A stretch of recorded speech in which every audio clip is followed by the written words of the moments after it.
Hello everyone, welcome to my channel Creative Ishita. So before seeing the video, please like, share, subscribe and hit the bell icon for latest update. तो आज हम करने जा रहे हैं chapter 4 जो कि है प्लानिंग वन शॉट में ख़त्म। तो सबसे पहले डेफिनेशन देखते हैं। Planning is defined as a process of setting objectives for given time period, formulating various courses of actions to achieve them and setting the best possible alternative from among the various courses of action available। तो planning का क्या मतलब है? ये एक ऐसा process होता है जब हम सेट करते कोई ऑब्जेक्टिव गिवन टाइम पीरियड के लिए और फॉर्मुलेट करते हैं वेरियस कोर्सेज ऑफ एक्शन ताकि हम उन्हें अचीव कर सकें। मतलब बेसिकली आप प्लानिंग की डेफिनेशन भी ये याद कर लो कि जो प्लानिंग है वो ब्रिज करता है गैप बिटवीन जहाँ पे हम अभी हैं, जहाँ पे हम जाना चाहते हैं। लाइक प्लानिंग इज़ द कोई भी एक एक्शन, ठीक है, जैसे कि हम जो deciding in advance what to do and how to do, ठीक है, तो उसको हम बोलते हैं प्लानिंग। तो सबसे पहले हम पढ़ते हैं कि स्टेप्स क्या क्या है प्लानिंग में। पहला है सेटिंग ऑब्जेक्टिव्स। ऑब्जेक्टिव्स में be set for entire organisation and each department और unit within its organisation. मतलब ऑब्जेक्टिव हम पूरे ऑर्गेनाइजेशन के लिए भी सेट कर सकते हैं और वेरियस डिपार्टमेंट के लिए भी सेट कर सकते हैं। They specify what the organisation wants to achieve.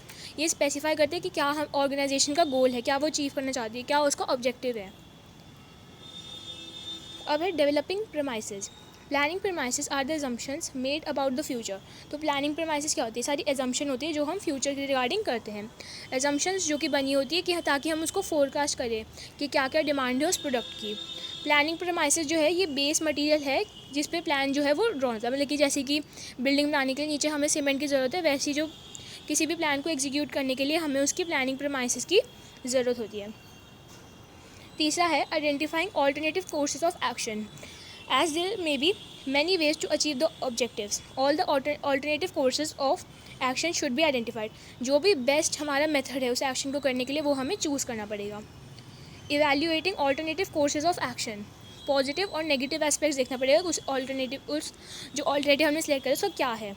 अब है सिलेक्टिंग एन ऑल्टरनेटिव। अब ऑल्टरनेटिव को सिलेक्ट क्या करना है? रियल पॉइंट ये है कि डिसीजन मेकिंग का जो बेस्ट प्लान होगा वो ज़्यादा फीजिबल होगा, प्रॉफिटेबल होगा और उसकी लीस्ट नेगेटिव कॉन्सिक्वेंसेज होंगे, तो वो होगा हमारा बेस्ट ऑल्टरनेटिव। अब है हमारा क्या कि अब हम उसको इम्प्लीमेंट कैसे करेंगे।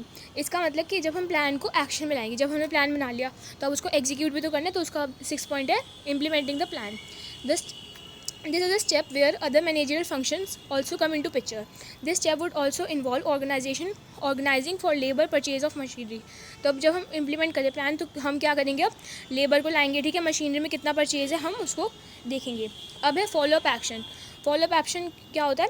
ये करते हैं क्या कहते हैं, जो इन्वॉल्व करते हैं कि जब हम एक्टिविटीज़ कैसे परफॉर्म होती है according to the plans. Monitor करते हैं प्लान्स को क्योंकि ये इक्वली इंपॉर्टेंट है ताकि हम जो हमारे ऑब्जेक्टिव है हम उसको अचीव कर पाएँ। तो इसका मेमोनिक क्या है?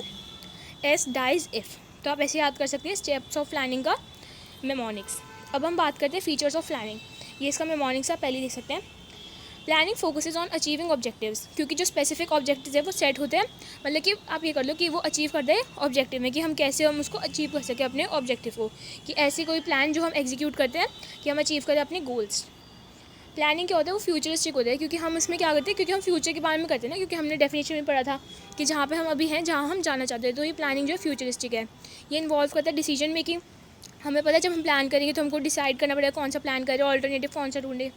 प्लान एक मेंटल एक्सरसाइज ऑब्वियसली, क्योंकि इसके अंदर इंटेलेक्चुअल एक्टिविटी इन्वॉल्व होती है।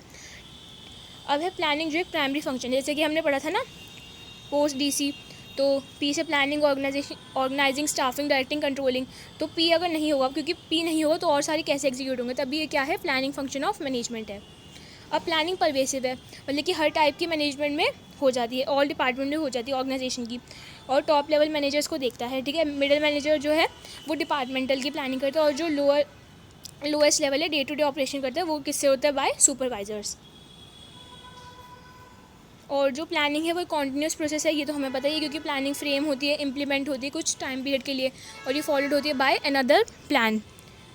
तो ये जो प्लानिंग है कॉन्टीन्यूस होती है, कि जैसे कि अगर एक प्लान खत्म हो तो दूसरा प्लान हम बना लेते हैं। अब हम बात करते हैं इंपॉर्टेंस ऑफ प्लानिंग। प्लानिंग ज़रूरी क्यों है? क्योंकि ये डायरेक्शन प्रोवाइड करती है, कि हमें एडवांस पता चल जाती है कि वर्क को कैसे करना है और एक्शंस कैसे लिए जाने हैं, कि उसकी डायरेक्शन क्या है। अब ही रिड्यूस करती है रिस्क ऑफ अनसर्टेनिटी, कि जब हम पहले से ये टास्क को डिसाइड कर लेंगे एडवांस में तो जो अनसर्टेनिटी है वो कम हो जाएगी, हम एलिमिनेट कर देंगे अनसर्टेनिटी को और उनको एंटिसिपेट कर देंगे। अब ही रिड्यूस करती है ओवरलैपिंग और वेस्टफुल एक्टिविटीज़, जो प्लानिंग है वो रिड्यूस करती है ओवरलैपिंग और वेस्टफुल एक्टिविटीज़। जैसे कि हमने प्लान कर लिया कि ये काम ये एग्जीक्यूट करेगा तो बार बार हम उसको रिपीट नहीं करेंगे और वेस्टफुल मतलब जो भी हमारे रिसोर्स है वो वेस्ट नहीं होंगे। अब ये जो प्लानिंग है वो प्रमोट करती है इनोवेटिव आइडियाज़। कैसे इनोवेटिव आइडियाज़? क्योंकि इसके अंदर एप्लीकेशन ऑफ माइंड और फोरसाइट होती है, जो कि बहुत ज़्यादा चैलेंजिंग है मैनेजमेंट के लिए, क्योंकि जो सारे फ्यूचर एक्शंस है वो लीड करते हैं ग्रोथ और प्रोस्पेरिटी। अब ये फैसिलिटेट करते हैं डिसीजन मेकिंग में। जो प्लानिंग है वो फैसिलिटेट करते हैं डिसीजन मेकिंग में, जब हम चॉइस बनाते हैं कि हम कौन सा ऑल्टरनेटिव कोर्स लेंगे उस एक्शन को परफॉर्म करने के लिए। तो अब है कि जो प्लानिंग है वो इस्टेब्लिश करती है स्टैंडर्ड्स फॉर कंट्रोलिंग, क्योंकि हमें हेल्प करती है कि क्या जो एक्चुअल परफॉर्मेंस है वो मेजर कैसे होनी है, और अगर हमें पता होगा तो हम परफॉर्मेंस जो है उसके लिए कैसे हमें करनी है, मैनेजर्स को कितने डेविएशन करने, कितने करेक्टिव एक्शन लेने, वो हमको पता चल जाएगा। तो अब हम बात करते हैं लिमिटेशन ऑफ प्लानिंग। प्लानिंग जो है वो रिजिडिटी होती है, मतलब एक बार हमने प्लान बना लिया तो हम उसको चेंज नहीं कर सकते, ठीक है, कि उसको चेंज नहीं कर सकते, ठीक है। प्लानिंग जो है वो डायनामिक ऑर्गेनाइजेशन में वर्क नहीं करेगी, ये तो हमें पता ही है, क्योंकि अगर हमने एक बार बना लिया तो जो प्लानिंग है वो डायनामिक एनवायरनमेंट में वर्क नहीं करेगी, क्योंकि उसको अडेप्ट नहीं कर पाएगी, क्योंकि हमें पता है कि जो एनवायरनमेंट है वो बहुत ज़्यादा चेंज करता रहता है, तो जो प्लानिंग है उसमें वर्क नहीं कर पाएगी। अब जो है प्लानिंग रिड्यूस कर दी क्रिएटिविटी, क्योंकि मोस्टली जो है वो टॉप मैनेजर्स करते हैं, तो जो है क्रिएटिविटी रिड्यूस हो जाती है, कि जैसे कि अगर इनिशिएटिव दें तो भी बहुत ज़्यादा हमको इन्हांसमेंट मिलेगी। प्लानिंग इन्वॉल्व करता है huge cost in terms of time और मनी, और प्लानिंग टाइम कंज्यूमिंग है तो हमें पता ही है, क्योंकि इंटेलेक्चुअल है, और प्लानिंग गारंटी नहीं करता सक्सेस। जैसे कि हमने प्लान बनाया तो हो सकता है कि किसी XYZ रीज़न की वजह से वो चेंज हो गया, हम नहीं कर पाए, तो ये गारंटी नहीं होती कि प्लानिंग जो है वो हमेशा सक्सेस देगी। अब आता है टाइप्स ऑफ प्लान। पहला है सिंगल यूज़ प्लान, ऐसा प्लान जो हमने एक टाइम इवेंट के लिए बनाया और रिपीट नहीं होता, जैसे कि बजट और प्रोग्राम हो गए। दूसरा है स्टैंडिंग प्लान। स्टैंडिंग प्लान्स वो एक्टिविटीज़ होती है जो हम रेगुलरली करते हैं, और इससे क्या होता है, हमारी एफिशिएंसी इन्हांस होती है, जैसे कि पॉलिसीज़, प्रोसीजर, मेथड और रूल्स, ठीक है। ये बहुत इंपॉर्टेंट है, आप देख सकते हैं, मैं अभी आपको बताऊंगी ऑब्जेक्टिव और स्ट्रैटेजीज़ क्या होती है। तो ये ना तो सिंगल यूज़ प्लान है ना स्टैंडिंग प्लान है। पहला पड़ता है ऑब्जेक्टिव। ऑब्जेक्टिव क्या होता है? ऑब्जेक्टिव ऐसे एंड्स होते हैं जो न्यूमेरिकली एक्सप्रेस हो, जैसे कि सेल्स कितनी बड़ी 10%, तो मतलब न्यूमेरिकली एक्सप्रेस्ड होते हैं, तो उसको हम बोलते हैं ऑब्जेक्टिव्स। और स्ट्रैटेजी क्या होती है? ये एक ब्रॉड काउंटर्स है ऑर्गेनाइजेशन बिजनेस का, मतलब कि रेफर करता है कि जो फ्यूचर की डिसीजन है वो डिफाइन करता है ऑर्गेनाइजेशन की कैसी डायरेक्शन चल रही है और उसका स्कोप क्या है, कि वो प्रॉफिट करेगी या नहीं करेगी। मार्केटिंग स्ट्रैटेजी क्या होती है? कैसा चैनल ऑफ डिस्ट्रीब्यूशन होती है, कि हम कौन सा करें, ठीक है, हम 1 लेवल करें, 2 लेवल करें, ठीक है, कौन सा करें हम। और प्राइसिंग पॉलिसी, मतलब ये सब इंक्लूड करते हैं, ठीक है। डिटरमाइन करती है long term objectives of enterprise, और ये अडॉप्ट करती है पर्टिकुलर कोर्स ऑफ एक्शन, कि हम यही वाला एक्शन उसके ऊपर इंप्लीमेंट करेंगे।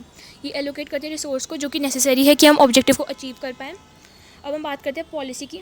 पॉलिसी प्रोसीजर जो हमने पढ़े थे, तो ये सारी क्या होता है? Standing plan. पॉलिसी एक जनरल गाइडलाइन है जो कि हम थिंक करते हैं, चैनलाइज करते हैं एनर्जी, मतलब ये होता है कि हम इस कंपनी ने ये वाली पॉलिसी बना दी, तो वो होती है policy. It defines parameter with in which manager में फंक्शन, तो मतलब डिसाइड कर दी कि मतलब उसकी बाउंड्री कितनी है मैनेजर की, इतना ही काम कर सकता है वो। ये यूनिफॉर्मिटी लाती है डिसीजन मेकिंग में, जैसे कि recruitment policy, purchase policy. Procedure क्या होता है? एक सीक्वेंस होती है जो कि हम रूटीन टास्क करते हैं, मतलब कि ये क्रोनोलॉजिकल सीक्वेंस होती है, मतलब कि इसके बाद इसके बाद इसके बाद ये, ऐसा नहीं ये फिर ये फिर ये, कुछ ऐसा नहीं, मतलब क्रोनोलॉजिकल सीक्वेंस होती है। जैसे कि रिपोर्ट करते हैं हम प्रोग्रेस प्रोडक्शन में कैसी है। अब है मेथड्स। मेथड क्या होता है? Method is a prescribed way और manner in which task has to be perform, मतलब एक ऐसा वे है या मैनर है जिसमें टास्क जो है वो परफॉर्म होता है। जैसे कि ट्रेनिंग मेथड होगा कि हम राइट मेथड को चूज़ करें ताकि हमारा टाइम बच जाए, मनी बच जाए और एफर्ट्स बच जाए, और इंक्रीज़ कर दे एफिशिएंसी। मेथड डील करता है जब हम कंप्राइज करते हैं 1 स्टेप ऑफ प्रोसीजर और स्पेसिफाई करते हैं कैसे स्टेप्स हमें लेने हैं। रूल एक ऐसी स्टेटमेंट होती है जो कि हमें करना नहीं करना है, तो हमें पता ही है कि जैसे कि आप स्कूल जाते होगे तो स्कूल में भी यही होगा कि यही रूल हमें फॉलो करना है, ठीक है। जैसे कि स्मोकिंग करना ऑफिस में अलाउड नहीं है, ये अलाउ नहीं करता कोई भी फ्लेक्सिबिलिटी और डिस्क्रिशन, या प्रिस्क्राइब नहीं करता कोई भी पेनाल्टी। अगर हम जैसे कि कुछ वॉल्यूट कर दिया, ठीक है, तो क्या होगा, हमको पेनाल्टी देनी पड़ेगी। जैसे हमने फॉर एग्जांपल, जैसे कि इसमें एग्जांपल दे रखा है, अगर हमने स्मोकिंग कर ली तो उसमें क्या करेगा, हमें पेनाल्टी देनी पड़ेगी। रूल जो है usually simplest type of plan होते हैं, क्योंकि उसके अंदर कोई भी कॉम्प्रोमाइज़ नहीं होता, और हम चेंज कर सकते हैं जबकि पॉलिसी डिसीजन बन चुकी है। अब है बजट। बजट एक ऐसा स्टेटमेंट है एक्सपेक्टेड रिजल्ट्स का, जिसमें हमें गिवन फ्यूचर टाइम पीरियड हम न्यूमेरिकली टर्म्स में एक्सप्रेस कर सकते हैं। जैसे आपको पता ही होगा सेल्स का इतना बजट है, कैश का इतना बजट है, मतलब एक बेसिकली स्टेटमेंट होती है एक्सपेंस और रेवेन्यू की उस स्पेसिफिक पीरियड में।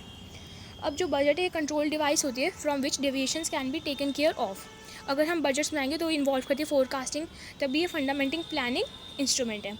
अब हम बात करते हैं प्रोग्राम की। प्रोग्राम एक डिटेल स्टेटमेंट है जिसमें जो प्रोजेक्ट होता है वो आउटलाइन करता है objective, policy, procedure, rules, resources, जो जितना उसके अंदर रिक्वायर्ड होता है। और बजट क्या होता है, वो इम्प्लीमेंट करता है इस एक्शन को।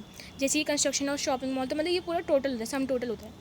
तो हमने पढ़ लिया कि जो बजट होता है और प्रोग्राम होता है वो एक सिंगल यूज़ प्लान होता है, और जबकि पॉलिसी, प्रोसीजर, रूल और मेथड क्या होता है, ये स्टैंडर्ड प्लान होता है। ठीक है, स्टैंडिंग प्लान। तो आई होप आपको वीडियो अच्छी लगी हो। प्लीज़ लाइक करना, शेयर करना, चैनल पर नहीं सब्सक्राइब करना। बाय।